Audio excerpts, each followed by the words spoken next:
presenting the transcription feature, Superman. Look, up in the sky. It's a bird. It's a plane. It's Superman. Yes, it's Superman, strange visitor from the planet Krypton, who came to Earth with powers and abilities far beyond those of mortal men. Superman, who can leap tall buildings at a single bound, race a speeding bullet to its target, bend steel in his bare hands, and who, disguised as Clark Kent, mild-mannered reporter for a great metropolitan newspaper, fights a never-ending battle for truth and justice. And now to our story. When Clark Kent discovered that a forged order was responsible for the escape of Dr. Deutch and Hans, two dangerous foreign agents, he exploded a bombshell at the naval base. Commander Leeds, head of the base, and Lewis, a Secret Service man, were flabbergasted. It meant only one thing: a traitor in their very midst. As we continue today, Deutch and Hans have eluded the police dragnet and are safe in one of their secret hideouts, an abandoned shack. Kent has returned to the Daily Planet office, and we find him now pleading with Editor White to permit him to drop everything else and devote all his time to rounding up the espionage ring. Listen. I know I could track down Dr. Deutch, Mr. White. It isn't that I doubt your ability, Kent. Well, then what is your reason for keeping me off this story? Well, Kent, don't you see, we've told the whole world in the pages of the Daily Planet that you're doing a report on Deutch and his gang for the Navy Department. But, Mr. White, what has the report to do with letting me continue my work? Now, look here, Kent. Deutch is out to get you. He doesn't want that report ever to be turned in. Well? And he'd do everything he could to get you out of the way before you had time to finish it. But you don't need me to finish the report, Mr. White. Lois can do that. Or you could do it. I've told both of you everything I know. Nothing doing, Kent. You're a newspaper man, not a private detective. But tracking down Deutch and his gang is a job for the Secret Service. Oh, but Mr. White, if I did find Deutch and break up the espionage ring, the Daily Planet would have a terrific scoop. Yes, but in the meantime, I'd probably lose a good reporter. Oh. Stick to your knitting, Kent. Leave the foreign agents to people who know more about them. Look, I know enough about Deutch to fill a book. After all, I was instrumental in getting the Grayson sub back to the naval base. Well, you'll rest on those laurels. I've been through all this before, Kent. I know how your blood tingles when you think of tracking down a gang of spies, locating them in some secret hideout, rounding them all up. It happens that way in books. But in real life, you'd probably end up with a bullet in your heart. Oh, no, I wouldn't. Bullets don't bother me. Are you crazy? What? What do you mean that bullets don't bother you? Well, I just wouldn't get in the way of them. Kent, sometimes I think you have the mentality of a 5-year-old. You just wouldn't get in the way of them. Well, what would you do if someone pointed a gun at your chest and pulled the trigger? I suppose you'd just take a deep breath and let the bullet bounce off, eh? Oh, no, I couldn't do that. Oh, but... forget it. Well, I can't forget it, Mr. White. I want to crack at the job. Why can't I have it? Frankly, Kent, the situation is just this. If I assigned you to track down Deutch and his gang, I'd be taking the responsibility for your life. I can't do it, Kent, and I won't. Very well, Mr. White. And perhaps I'll have to continue my work without your permission. Well, Kent, you wouldn't... I've got it. Hello. Just a minute. For you, Mr. White. Commander Leeds on the line from the naval base. Oh, thank you. Hello, Commander.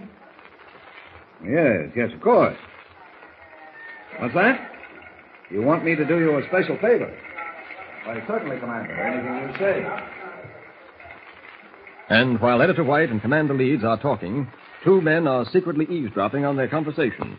Dr. Deutch and Hans have tapped the telephone wire from the naval base that runs underneath their shack. We can hear them perfectly, Hans. Yeah, Herr Doctor. What's that? You want me to do you a special favor?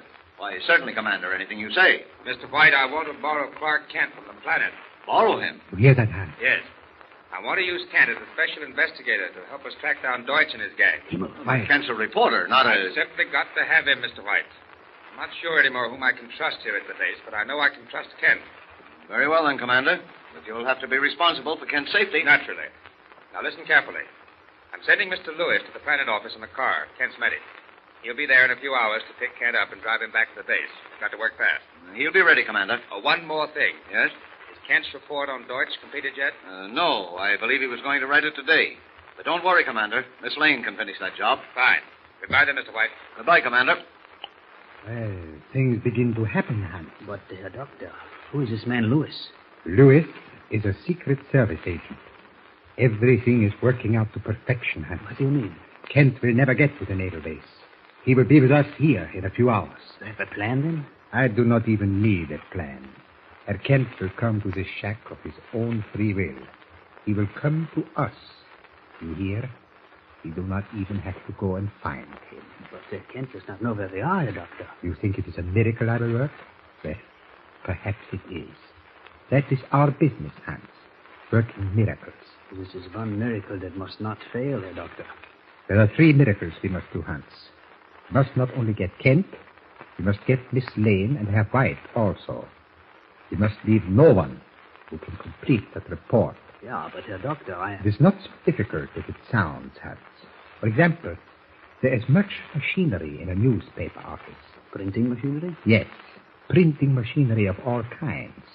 From giant presses to typewriters, for instance. Could we perhaps get rid of Lois Lane and Herr White by using a typewriter? Using a typewriter?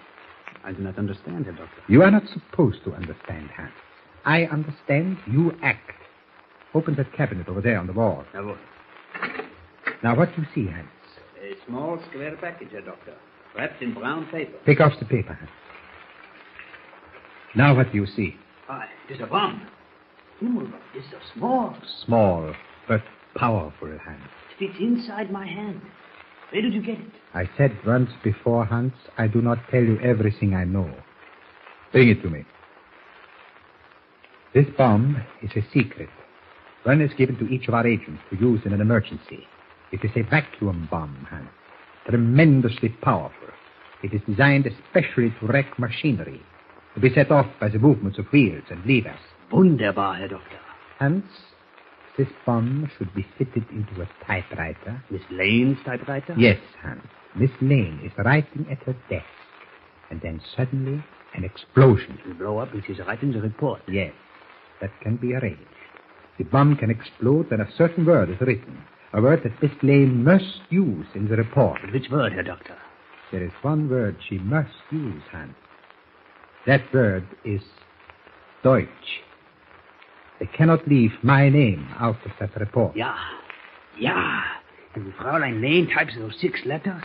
D-E-U-T-C-H? She is gone, and the office of the Daily Planet is blown up with her. A magnificent plan, Herr Doctor.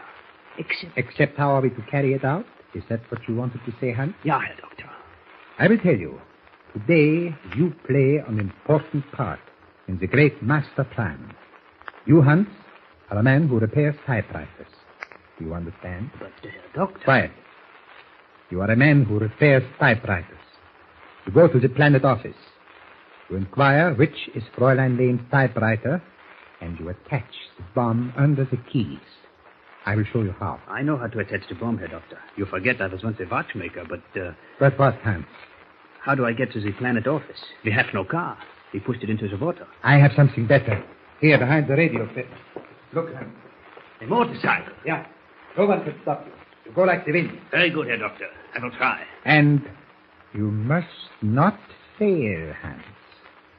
Now, quickly. In the cabinet over there, you will find some overalls. Yeah. Here, let me help you.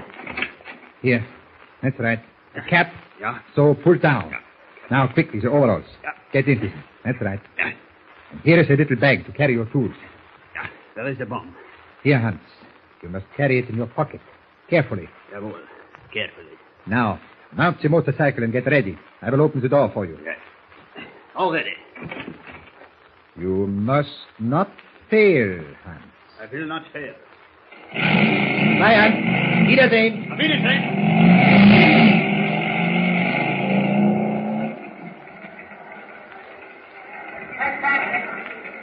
Right this way, mister. Miss Lane's working on something important, so they gave her a private office. Oh, she's not here now. How long will it take you to repair the typewriter? Oh, about 15 minutes. Okay. She's probably in conference with Mr. White and Clark Kent. There's the machine. Oh, thank you. I will go to work immediately. What's wrong with the typewriter? Oh, I think some of the keys are bent. Mind if I watch you fix them?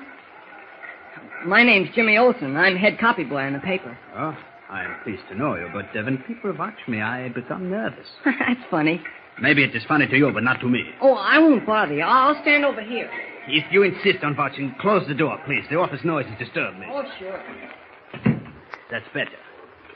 Now, then, let me see. Yeah. Say, what's that little box you're attaching to the bottom of the typewriter? The box it is a testing meter. Oh, it doesn't look like a testing meter. It hasn't any dials. Stand back. Hey, wait a minute. I don't like your attitude. I've got a good mind to tell Mr. Wells, the office manager, to hire someone else to repair our typewriter. Get away from that door. What do you mean? I'll show you what I mean. Hey, You have too big a nose, Kinder. Now, a handkerchief over your mouth. So, hold still, you little fool.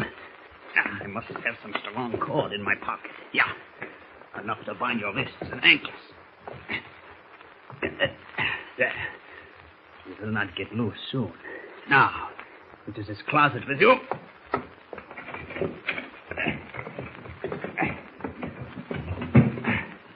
Now to lock it and take along the key. I must work fast before anyone comes. This wire here. And this one here.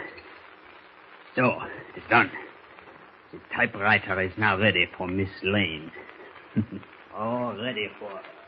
How long will it be before Lois Lane's flying fingers strike the fatal letters D-E-U-T-C-H and bring catastrophe? Dr. Deutsch's name must appear in the report she is about to write. And when it does, the lethal bomb will blow the office sky high. Only Jimmy knows that something is wrong, and he lies bound and gagged in the closet. What will happen? Don't forget, tune in again for the next thrilling episode with Superman. Look, up in the sky. It's a bird. It's a plane. It's Superman. Superman is a copyrighted feature appearing in Action Comics magazine.